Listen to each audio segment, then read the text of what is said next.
Today, we're diving deep into something that might surprise you: vulnerability. You're thinking, vulnerability, isn't it weakness? Shouldn't I be projecting strength and confidence all the time? Well, my friends, that's the $1,000,000 question, isn't it?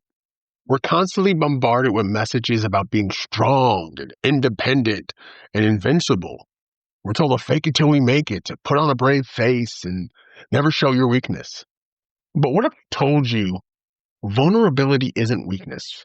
What if I told you embracing your imperfections is actually the key to unlocking true strength and deeper connections and having a more fulfilling life? Let's talk about it.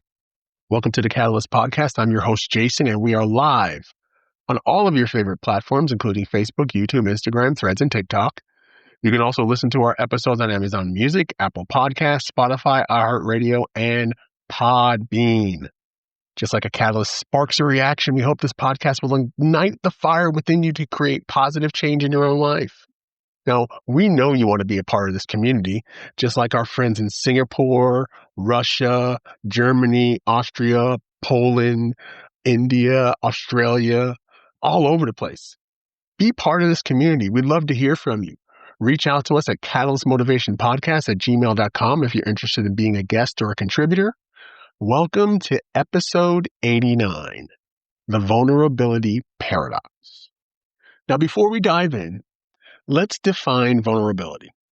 It's not about being weak or helpless. Vulnerability is about being open and honest about your feelings, sharing your fears, doubts, and insecurities, showing your true self, letting your guard down and allowing others to see the real you, flaws and all, and taking risks, stepping outside your comfort zone and putting yourself out there, even if it means you might get hurt. Now imagine the majestic eagle. It's known for soaring flight, its powerful gaze, and its unmatched strength. But one day while hunting, the eagle suffers a minor injury. Its wing is slightly broken. Now, this eagle has two choices, right? One, it could hide the injury and pretend it's not there, try to fly as if nothing happened and risk further damage, or acknowledge the injury, acknowledge the broken wing, right? Land safely, seek help from the flock, and allow itself to heal. Which choice do you think will lead to a stronger, more resilient eagle? The answer, of course, is the second. By acknowledging its vulnerability, by seeking help, the eagle allows itself to heal and eventually soar higher than ever before. This leads us to a powerful realization about strength. Now, we often equate strength with invulnerability. We think that strong people never falter, never doubt, never show weakness. But true strength lies in acknowledging our limitations, in recognizing our imperfections, and in having the courage to ask for help. Ask for a little help. Ask for a little help. If you got a big job and you don't know what to do, just ask for a little help. You can tell I grew up with my child watching Wah Wah Wubsy with that statement right there, right? But in all seriousness, folks, think about it. The strongest trees are the ones that bend in the wind. They don't break because they're flexible. They're adaptable, right? They embrace the storm, learn from it, and emerge stronger than ever before.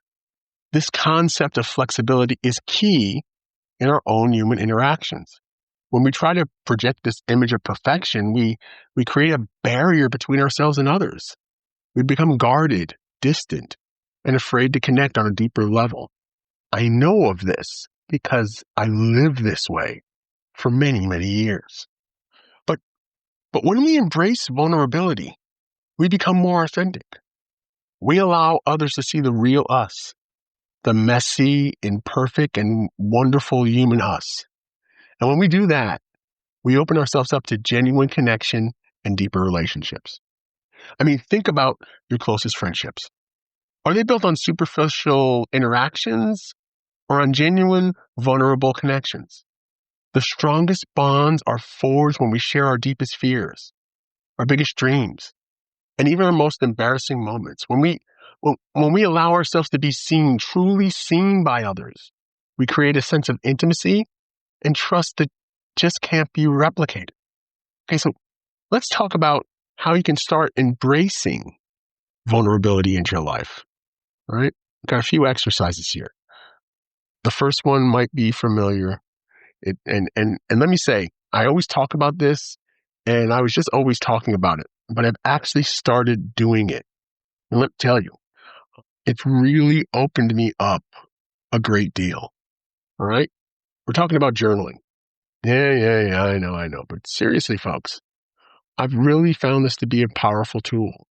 So I'm not only talking about these things, I'm sharing them too. Right. So write down your fears, right? Write down your fears. What are you afraid of? What are your biggest insecurities? Once you do that, acknowledge your imperfections. What are your weaknesses? What are they? Where do you struggle?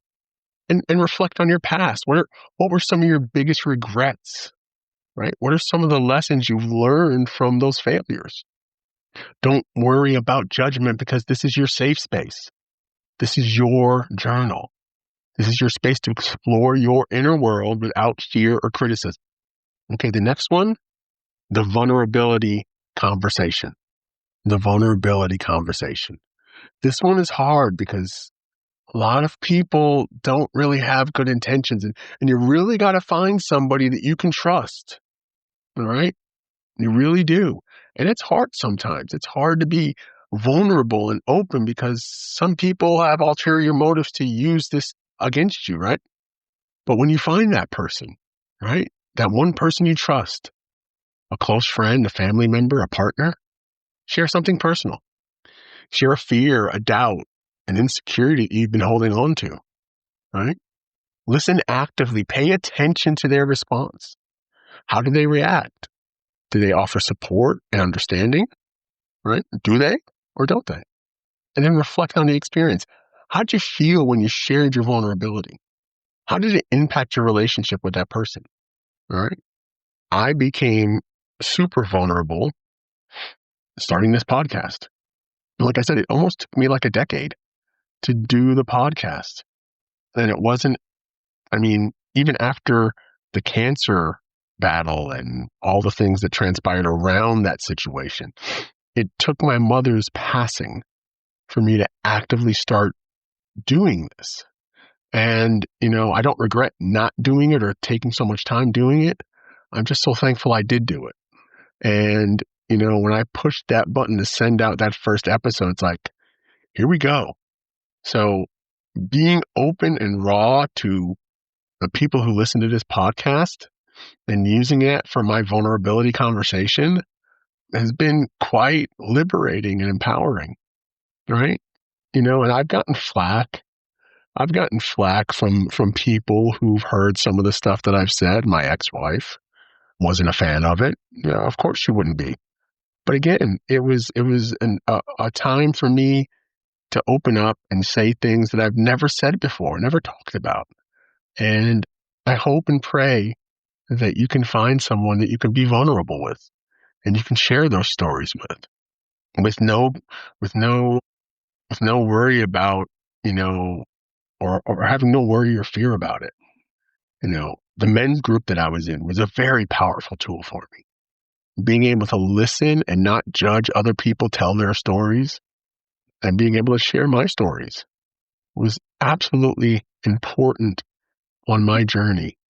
And like I say, I hope and pray you can find someone that you can feel comfortable with to be able to share those things.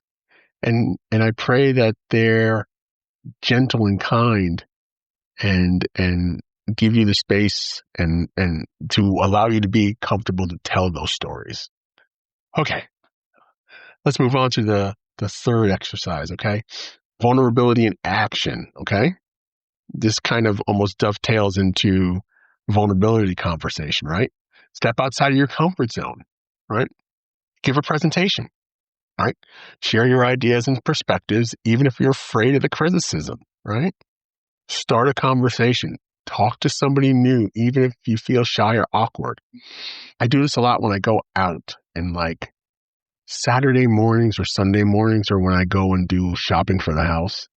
So if I go out to Costco, I'll go to Costco's gas station and get some gas and I'll talk to the person at the next pump. or somebody who's grabbing something once I go into Costco, or even just the greeters or the person at the register, and just strike up conversation. This was something I would never do before, never do. But you know what? Even if it's awkward, do it anyway, right? Take the risk. Try something new, even if you're afraid of failing. It's okay. Each time you embrace vulnerability, you're building your resistance, deepening your connections, and growing as a person. One of my favorite quotes on vulnerability come from Brené Brown.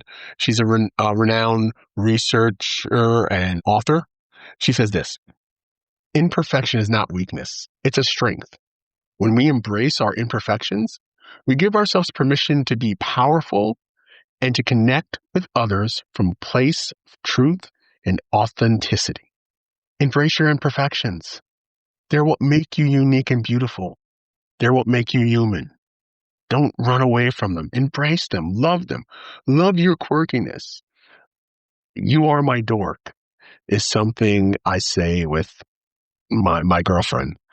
You know, we found our quirks to we were drawn together by our quirks, our quirkiness and everything. And that's what we say to each other. You're my dork. Oh, you're my dork. And you have to do that. You know, these images that we see, you know, the filters and, oh, here I am. Here's my day doing this and doing that. We know that's false. You know, our dorkiness is what makes us who we are, whether you want to believe that or not, right? So embrace it. Embrace who you are, because this self-acceptance is closely linked to the practice of self-compassion. When we are vulnerable, it's easy to fall into traps of self-criticism. We beat ourselves up for mistakes, we dwell on our shortcomings, and we feel ashamed of our imperfections. But self-compassion is crucial for embracing our vulnerability. So go treat yourself with kindness. Talk to yourself as if you would talk to a loved one. Acknowledge your pain. Validate your emotions and allow yourself to feel your feelings. Be mindful. Pay attention to the present moment without judgment. By practicing self-compassion, you create a safe and supportive inner environment that allows you to heal, grow, and thrive. The principles of self-compassion extend beyond personal well-being and play a vital role in leadership. Vulnerability isn't just about personal growth. It's also crucial for effective leadership. When leaders are vulnerable, they build trust by showing their human side. They create more authentic and trustworthy relationships with their teams. They foster innovation. They encourage open communication and risk-taking, leading to greater and creative problem solving.